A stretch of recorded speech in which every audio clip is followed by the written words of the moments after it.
मैं हूं डॉक्टर अभिराज सिंह शेखावत और आप देख रहे हैं ब्रीफ बाइट्स। साइकोलॉजी के जरिए इंसानी व्यवहार को समझने की एक छोटी सी कोशिश। आज की ब्रीफ बाइट्स का टॉपिक है how to never fight with the women. देखिए, कई साल हो गए जब मैंने किसी औरत से लास्ट कोई लड़ाई की हो, और मैं पूरी नीयत से चाहता हूं कि ये सिलसिला जिंदगी भर रहे। सच बोलूं, औरत से लड़ने का कोई मतलब ही नहीं है। सिंपल रीजन, आप जीत ही नहीं सकते। क्यों? क्योंकि ज्यादातर औरतें भावनाओं पर चलती हैं, और इस गेम के रूल्स बहुत क्लियर हैं। अगर आप हारे तो आप हारे, अगर आप जीते तब भी आप हारे। इसलिए औरत से लड़ने में एक ही विनिंग मूव होता है, खेलना ही मत। बिल्कुल वैसे ही जैसे सुनजू ने हजारों साल पहले कहा था, सबसे बड़ी जीत वही होती है जिसमें युद्ध करना ही ना पड़े। और मान लीजिए, ये कोई फिलोसफिकल बात नहीं है, ये बहुत प्रैक्टिकल गोल है। क्योंकि जब से मैंने ये समझा है, मेरी जिंदगी ज्यादा शांत, ज्यादा प्यार भरी, ओवरऑल ज्यादा सुखद हो गई है। और आज मैं अपने यही राज आपके साथ शेयर कर रहा हूँ। अगर मैं कर सकता हूँ तो आप भी कर सकते हो। अब एक बात जो ऑब्वियस लग सकती है, पर कहनी जरूरी है। कन्फ्लिक्ट फ्री रिलेशनशिप की शुरुआत होती है सही सिलेक्शन से। आज के स्टेज पर मैं पूरी ईमानदारी से मानता हूँ कि 90% सक्सेसफुल रिलेशनशिप सिर्फ सही इंसान चुनने पर डिपेंड करती है। आप हर किसी के साथ रिलेशनशिप नहीं बना सकते। इसका मतलब क्या है?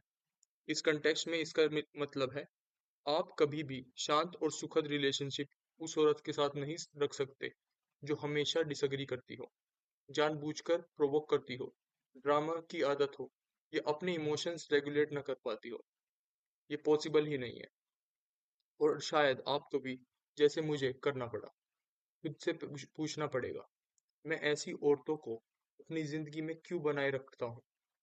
अब बुरी खबर ये है कि ऐसी औरतें मार्केट में काफी ज्यादा हैं, खासकर यंग एज ग्रुप में। लेकिन अच्छी खबर, ये औरतें खुद ही अपना सच बता देती हैं। कोर्टशिप के शुरू के फेज में ही ये काफी क्लियर दिख जाता है, और जैसे ही दिख पाए, बस पीछे हट जाओ, उस प्लेट को गिरने दो। जैसे मैंने पहले भी कहा है, डेटिंग एक एक्सटेंडेड हायरिंग प्रोसेस है। सोचिए, अगर आप किसी जॉब के लिए किसी को इंटरव्यू कर रहे हो, और वो पहली मीटिंग में ही आर्गुमेंटेटिव, डिफिकल्ट और कम्बैटिव हो, कोई भी समझदार कंपनी बस इतना ही कहेगी, ऑल द बेस्ट। और आपको भी वही सीखना है। इसके लिए एक चीज डेवलप करनी पड़ती है, ऑप्शनैलिटी।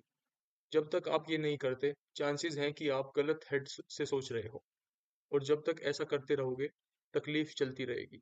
इसलिए सॉल्यूशन का एक बड़ा हिस्सा ये है, इमोशनली अटैच मत हो जाओ जब तक ये क्लियर ना हो कि इस औरत के साथ आप शांत, बिना कन्फ्लिक्ट का रिलेशनशिप रख सकते हो। अब मान लेते हैं आपने ये सही से कर लिया, जैसे एक समझदार हाई वैल्यू आदमी करता है। तो क्या सब कुछ स्मूथ सेलिंग हो जाता है? जरूरी नहीं है। और यहीं पर एक इंटरेस्टिंग बात आती है। कभी कभी फाइट का रीजन औरत से ज्यादा आप होते हैं।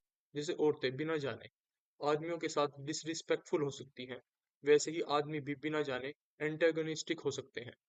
इसलिए आपकी जिम्मेदारी है अपने टोन को साफ करना। क्लैरिफाई का मतलब यहाँ सिर्फ बोलना नहीं, क्लीन अप करना है। जैसे मैंने औरतों को कहा है कि वो अपनी बातचीत से डिसरिस्पेक्ट हटा दें, मैं आपसे कह रहा हूँ, अपनी बातचीत से हर एक इरिटेशन, अनोयंस, जजमेंट या नेगेटिव इमोशन निकाल दो। अब एक पावरफुल एनालॉजी सुनो। औरतों को ऐसे समझो जैसे वो इनक्यूबेटर्स होती हैं। आप जो देते हो, वो उसको मल्टीप्लाई करके वापस करती हैं, मैग्नीफाई और रिफ्लेक्ट। सोचो, एक छोटा सा स्पर्म और 9 महीने बाद एक पूरा इंसान। हर कल्चर में मून फेमिनिन होता है, सन मैस्कुलिन। मून चमकता क्यों है? क्योंकि वो सन की रोशनी रिफ्लेक्ट करता है। मूनलाइट की क्वालिटी ऑलमोस्ट पूरी तरह सनलाइट पर डिपेंड करती है। अगर सन अच्छी रोशनी देगा, तो रिफ्लेक्शन भी अच्छी होगी। यही आपका बेस्ट मूव है। अगर आप अपनी आवाज में थोड़ी सी भी चिढ़, इरिटेशन या जजमेंट होते हो, औरत से एग्रेवेशन बनाकर वापस देगी। आप वापस थोड़ा और गुस्सा दोगे, वो उसे एक्सपेक्टेशन बना देगी, और फिर आप रेस में आ जाते हो, बिना जाने कैसे। अक्सर कन्फ्लिक्ट की शुरुआत सिर्फ टोन के एक छोटे से नेगेटिव हिंट से होती है। अब आप सोच रहे होंगे, क्या इतनी सी बात पर औरत का इतना रिएक्ट करना सही है? समझता हूँ मेरे भाई, मैं भी पहले यही सोचता था। पर सच ये है, औरत को समझने से अपना टोन साफ करना काफी आसान है। और मैं प्रैक्टिकल आदमी हूँ, जो काम करे वही चाहिए। जब मैं मैग्नीफाई और रिफ्लेक्ट को एक्सेप्ट करता हूँ, तो काफी फेमिनिन बिहेवियर अचानक सेंस बनाने लगता है। और मुझे शांति चाहिए, समझ चाहिए, ईगो वोट्स नहीं। इसका मतलब ये नहीं कि आप कभी डिसएग्री नहीं कर सकते, ये गलत बात या गलत बात पर टोक नहीं सकते। बिल्कुल कर सकते हो। बस शर्त ये है, इरिटेशन, कंटेम्प्ट और जजमेंट के बिना। और हाँ, एक और उल्टा ट्रैप भी है।